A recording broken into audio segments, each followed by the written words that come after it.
What's going on, people? Levante here, back at it again with another video.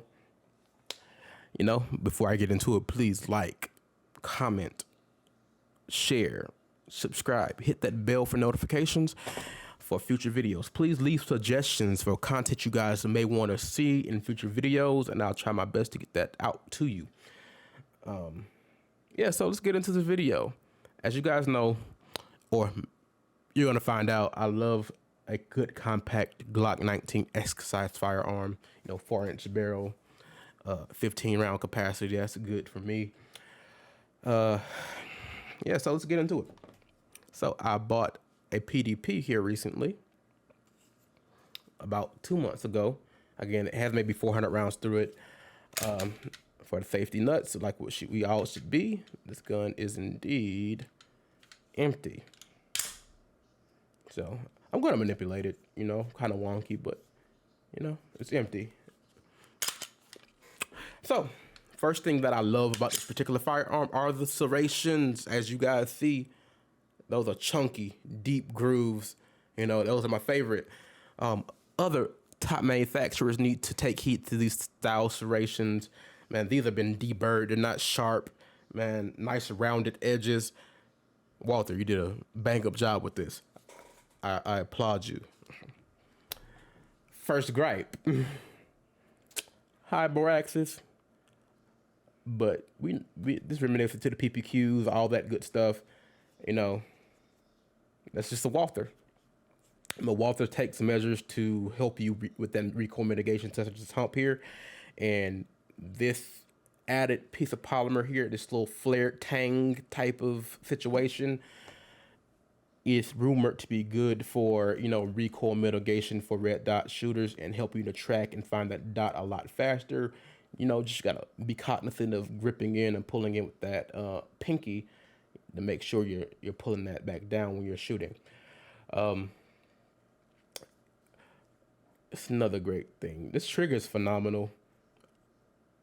I got rid of that hinge trigger in my M&P because I didn't like the shape. The trigger wasn't bad. The shape was terrible. This is reminiscent to a Glock trigger, in my opinion. Just the shape and how it feels. Not as sharp with this trigger blade here. This is really rounded off and smooth, but it feels like a Glock trigger to me. So I'm debating if I'm going to change it or not. Thinking about either the performance trigger, the PDP, the Walther performance trigger, or the Apex trigger for the PPQ fits in here as well. So either one of those two would do. But let's get into how that trigger kind of functions. So you get to a wall pretty fast, a hard, really, you know, crisp wall, and you get a break. So let's show you that again. There's the reset there, not much travel for the reset. And let's find that wall. So you have some pre-travel there. Wall, break. I don't know the weight on this trigger. I'm thinking about maybe 4.5, maybe 5 to 5.5 pounds. Maybe, I could be mistaken. Again, wall, break, reset. And you guys may have caught a glimpse of something, which is going to be my next gripe.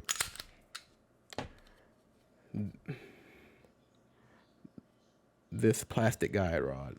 Walther, this is a sub $700 gun, $654 here in Georgia plus tax. $700 gun. Please include that metal guide rod you guys have. I know you guys make one that's tungsten. Why not put it in here out of the box so people don't have to spend another $40 on top of this particular firearm to put a quality guide rod in it? Not a fan of the polymer guide rods. Follow suit with Smith & Wesson, and I believe CZ puts metal guide rods. But outside of that, man, again, phenomenal gun. Walther, also, you guys should, you know, offer more free plates. People like to try different optics out. Smith & Wesson adds 7 plates. 7. You guys add none. You have to order 1 free optic plate. why not just include the Trijicon, the RMR plate, just in the box? And then if somebody wants to order additional one, give the additional for free. It costs you nothing to manufacture these little metal plates. Nothing. So this is a little, suggestion. Everything is ambi on this gun. That's another thing that I love. Granted, I only shoot right-handed, but if I so need to, I can shoot left-handed if I wanted to. Say my right arm gets injured or whatever it may be. In a life or death situation, I can always manipulate the gun left-handed, which is a great thing. The mag release button can be reversed. There's no safety. Safety is that hinge trigger, trigger discipline, and your holster. So that's all the safety I need on a firearm that's not like a 1911 with a, 2-pound trigger pull. Yeah, besides that, one more gripe. Just one more, and I'm just gonna cut Walther some slack. You see these like, get with the times. Smith & Wesson as well. You guys need to get with the times. Like, on your carry guns, add those tritium night sights, just out of the box, so people don't have to buy those either. Like, I'll pay an extra $50, for that, instead of getting plastic on here. Me no want plastic on a $700 gun. As far as components outside of the frame, trigger shoe is fine, but up here, why add plastic? There's already enough polymer here. Yeah, man, but it's a beautiful gun aesthetically. It comes with a small, medium, large back strap. I have the small on there now. I normally go for like a medium or medium large back strap. Here's these other ones. That's the medium, and this one here is the large. It has a little beaver tail type situation on the back of that. Again, 2 mags, 15 rounders. I'm going to get those 18 rounders when I find them locally. Here in Georgia, hopefully I can. If not, I'll just bite the bullet and order them online. I do like the fact that the optic plates are metal and not plastic. A little shade for Smith & Wesson, which is really one of my favorite manufacturers, but there's nothing wrong with that, throwing a little shade here and there. I opted for the RMR plate.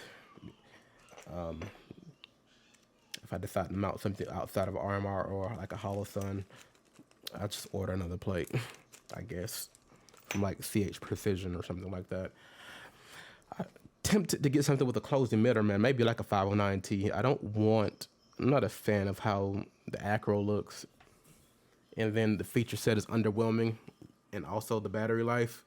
So, I get the feature set and save $100 or so, or $200 and get a Hollow Sun 509T X2 or something like that, and I'll be satisfied, man. That's all I need. What else is there to say?